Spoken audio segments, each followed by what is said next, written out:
Hello. I have been informed that my fear video can be a bit long to take in one sitting. The concept discussed is a good one in my opinion, so I've created this shortened version. I've included the main points and cut out the full explanation. The concept I deal with should be clear enough without missing substance, but avoids the depth the original video contains. I think this shortened version should be less than a stomachful for anyone interested in watching, and thus more appealing to more people. Be aware that there are some fun visual tricks in the original version, and I think if you prefer a full explanation of confusing topics, the full video would likely be more valuable. Fear is something I've always wrestled with. The concept I discuss here is how I learned to deal with it. If you also have trouble living with fear, hopefully this video will provide the tools necessary to overcome your own fear. Let me know if you found this interesting in the comments. And thanks for listening.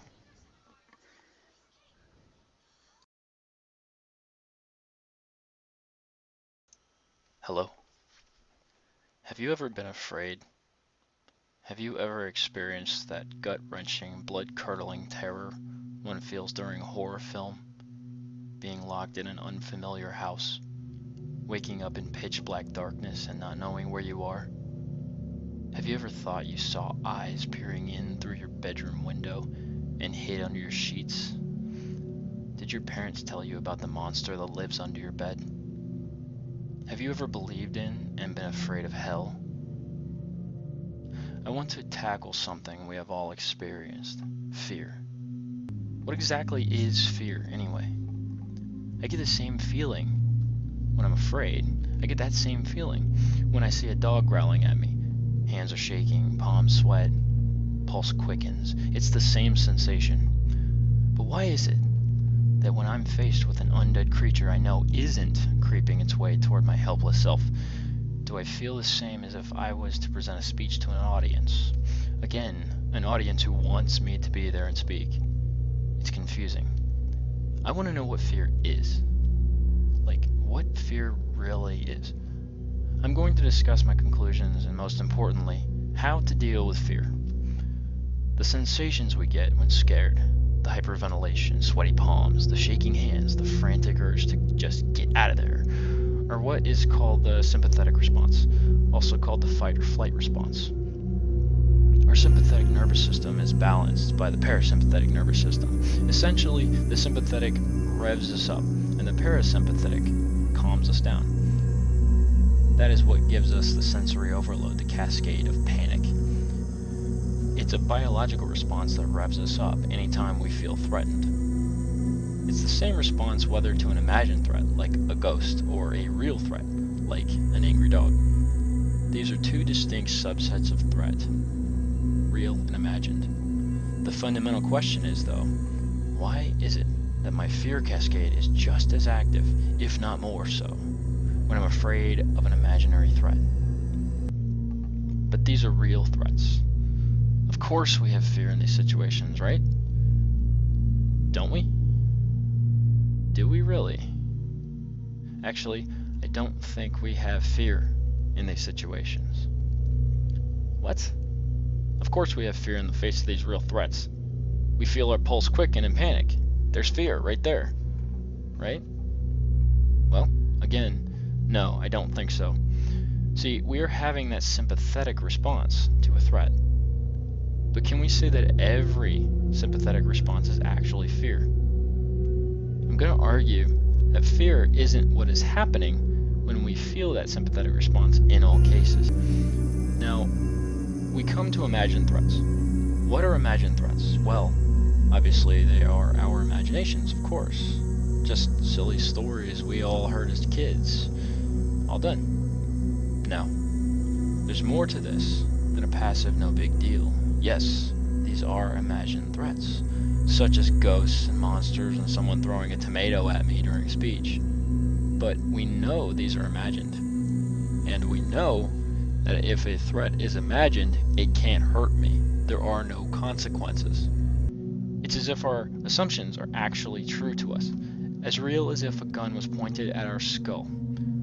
We certainly react to these assumptions exactly the same way as if there was a real threat in the room with us. Why? Well, here's the thing. Imagined threats are imaginary, yes, but to us, they are real. They aren't real to the world, just to us, in our heads. There's a second point to this. Not only are our imaginations very real to us, but they are unlimited in scope. If I see a guy with a gun, I know what he's capable of. If I imagine somebody at my window, I have no idea what he's capable of. If I think a specter just closed my bathroom door, it could literally do anything to me that I can imagine. That's the key. Our imagined threats are as dangerous as our imaginations are creative. Our imaginations are very creative.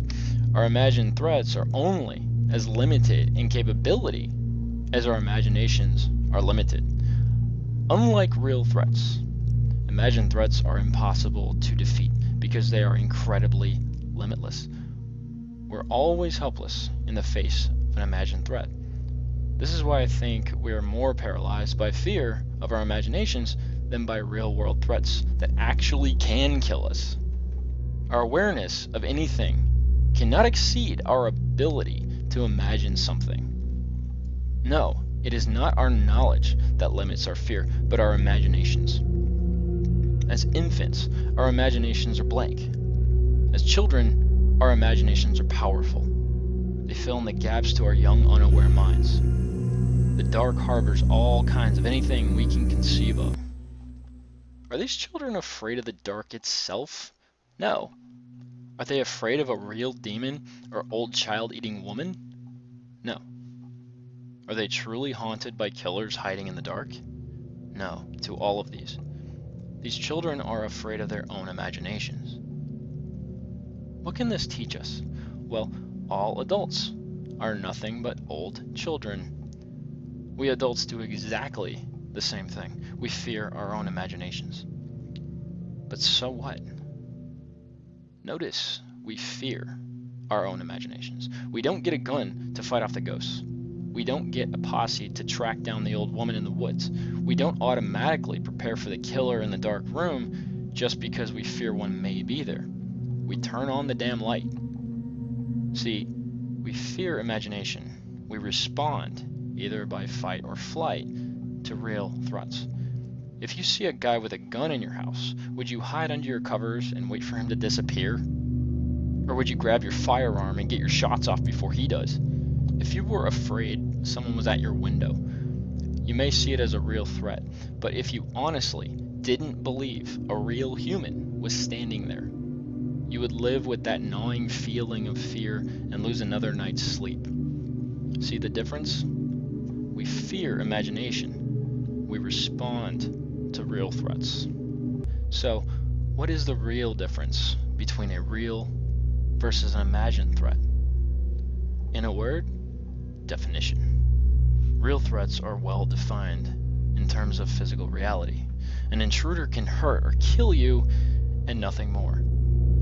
The loss of one's vehicle can limit your movement and cost you money and nothing more. As such, when we're aware of a threat in reality, we know how to properly respond to it. Imaginary threats are different. They're practically unlimited in scope and capability. Thus, one's mental monsters are also as evil and dangerous as our imaginations can possibly allow. And these dangerous evil monsters are very real to the person's mind. See the difference? One is well defined, while the other is practically undefined in its capabilities. What is more fearful? An unbeatable threat of unimaginable evil, or a real, well-defined, self-limiting threat? Why are we defenseless in the face of imagined threats? Can you imagine a resistance action that could defeat a limitless enemy? For every response to protect ourselves, we can always imagine a greater response on the part of the imagined threat. Remember, imagined threats are only limited by our imagination, and therefore imagined threats are pretty much limitless to our minds. Thus, they are always impossible to be defeated by us real terrestrial human beings. Our imaginations will always win against simple people. Ghosts are invisible and can go through walls. Killers that scare us are always faster, quicker, and more deadly than we could resist. We cannot resist a magical threat with our fists. Many of us are afraid of the dark, even in adulthood. Why? It's the fear of the unknown. There could be anything in there. As such, there is, at least to our minds, everything we can imagine in there. Monsters, boogeymen, demons, everything is a possibility. As such, we can become paralyzed by fear, break down and cry. Maybe we run away from the dark place, suggesting that fear of the unknown can be the same as fear of the known, arguing against my assertion that fear is strictly applied to imaginary threats. After all, we likely would run away from the guy with the gun. But if we stop running and think, we have no reason to be running away from the dark at all. The fear, like the threat, is completely irrational. We're running from the enclosed area, which, if illuminated, is just as harmless as a warm hug from a loved one, assuming your loved one isn't Jeffrey Dahmer. So, the idea that fear is only a phenomena in the face of imagined threats, not real threats, makes sense if worded this way. Fear is only present when the threat is not fully known. Fear only applies to the unknown. After all, if the threat is fully known, our imaginations become completely superfluous. What gaps do we need to fill with our imaginations if we know everything about the threat? Now, if we accept that fear only applies to the unknown, what can we do with this idea? How does it benefit us to assume this? Well, the only way to rid ourselves of fear must be to learn more about the threat. A person normally paralyzed by fear, now armed with this new knowledge, would become a fearless, though cautious, investigator. Consider something we cannot gain new information about. Spirituality, for example. Is this really a threat? Or is this threat only as dangerous as the old monster under the bed? We all know there is no sub-mattress monster. Why? As children, we may have been too scared to investigate. As adults, we do investigate such threats and are gratified to find them nothing but the product of our imaginations. But what of hell? We can't open the casket to investigate such claims. How do we deal with it? Could it be true? Well, yes, it is possible. It is just as possible as our nighttime bedfellow lying in wait to grab us as we lean over the mattress to sneak a peek. However, it's also just as unlikely to be true. The only difference between these two threats, hell and the bed monster, is our ability to investigate them. We can learn more about the bed monster, but we're helpless to investigate the veracity of hell. As such, proselyte Christian can be as graphic as they want in order to manipulate their target with fear, and in many cases, it works. Why does it work? Because all we have to go on are their descriptions. If we imagine their images, however false they may be, our imaginations just now filled in the unknown world of death, no matter how false that picture of death really is. But we can't verify it, so we're left helpless in the face of an eternity as gruesome as our imaginations can create. Now we return to our definition of fear. Fear only exists when imagined threats are perceived. Again, fear can only exist when we lack real information about a threat. If we have real knowledge about the threat, we no longer fear that threat. We just deal with it. If there is a hell, we would simply deal with it once we actually encounter it. This is the best we can do. How can we deal with fear in the real world? As we said earlier, we must be fearless investigators. If you're afraid of the dark, demand that the shadowy specter prove it can harm you, accept nothing less. If you imagine that a lost job will mean the loss of your will to live, make life prove it. If your new ex-girlfriend causes you to imagine a life of failure and loneliness, demand that life prove this to be the case. If you imagine a person standing outside your window watching you, demand some evidence he's there before you lose another night's sleep. Demand that your imagination conforms to reality, or simply don't believe it until it does. Essentially, we must become skeptics of our own imaginations. Our imaginations are making claims to us about reality no different than a religious zealot, conspiracy theorist, politician, or quack doctor. As skeptics, we always demand that these people prove their claims before accepting them for ourselves. To free ourselves from fear, we must demand our imaginations do the same. Fear is useful only if our imagined threats actually exist. Otherwise, fear is nothing but a lie we tell ourselves, which is usually the case. The situation is usually not as bad as we imagine. Take fear as a suggestion that we lack information, nothing more. A fear of hell should be seen this way, simply a suggestion that we don't have enough information about what comes after we die. Fear of hell is not a suggestion that there is, in fact, a hell. Again, a fear of hell is not a suggestion that there actually is, in fact, a real hell.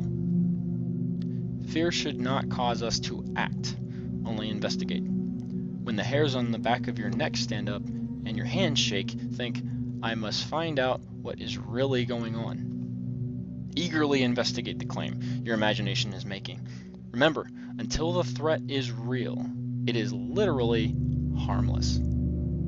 Only when you see the slime-covered monster standing there ready to pounce should you run. Remember, fear is not a suggestion that a threat is real and imminent.